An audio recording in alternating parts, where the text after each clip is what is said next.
All right. Hopi sunset count. We talked about this already. The Hopi are a tribe of Native Americans that are in the Four Corners region, okay, the southwestern United States. And we already looked at this because, remember, you're supposed to be doing your own sunset calendar, where you go out and do the sunsets. I know it's been cloudy a lot lately, so when it's clear, take advantage of it. But you mark the position of the sun on different days of the year. But last time I was talking about with respect to, I think this is a better picture of it here, with respect to how they use this as a calendar to determine exactly when the winter solstice occurred. But I didn't tell you why the winter solstice was so important to these people.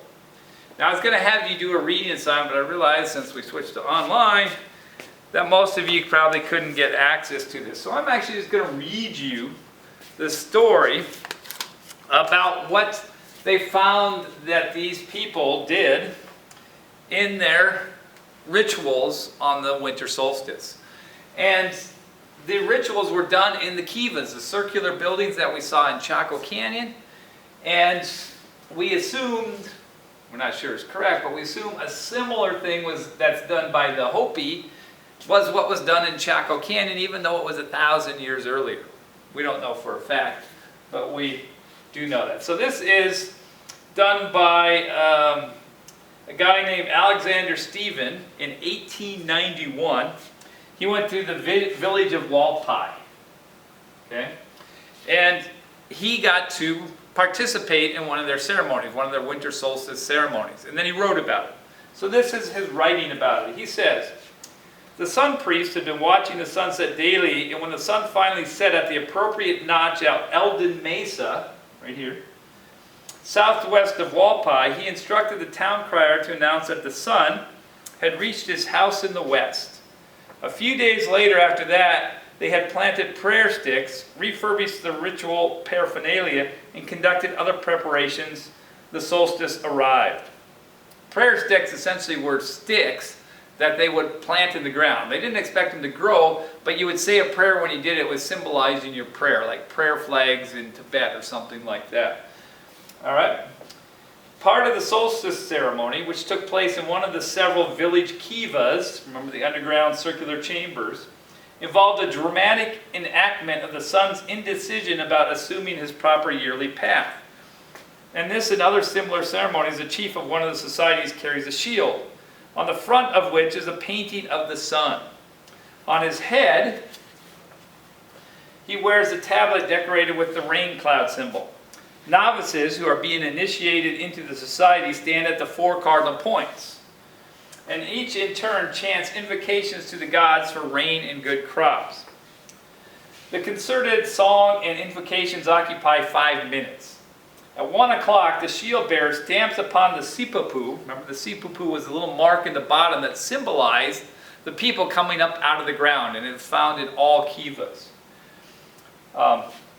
Where he has been standing and posturing beautifully throughout, and this signal nearly all of the singers, whose place of cult in this kiva, arrange themselves in 2 irregular groups on the north and south side of the main floor. So remember, kivas are specifically made where the north side and the south side are important, and they made 2 lines. Line of dancers on the north side, line of dancers on the south side. In this one, it was all males. There were no females allowed in the kiva. All right, facing each other, the 2 lines are facing each other, and all burst into song, shouting vehemently. The shield bearer was running between them, dashing from one side, and then when he gets to that line, he would dash back to the other side, back and forth between the 2. While this ecstatic song lasts, he continues these short, swift rushes. And the groups, although in constant vigorous motion of low rebounding springs, restrain themselves in crouching postures, as if in expectancy, and meet his onrushes by springing erect and repelling them to the sipapu.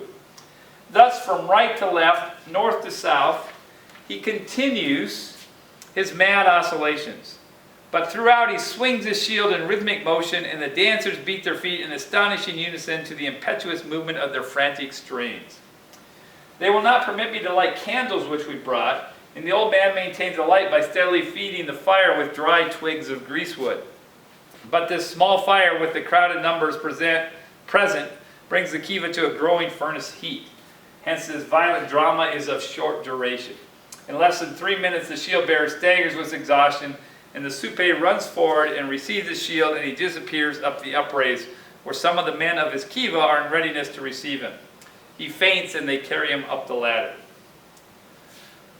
And then he goes on to comment, all of the posturing has been superb, and a mimic assault, the dramatic action intensely exciting.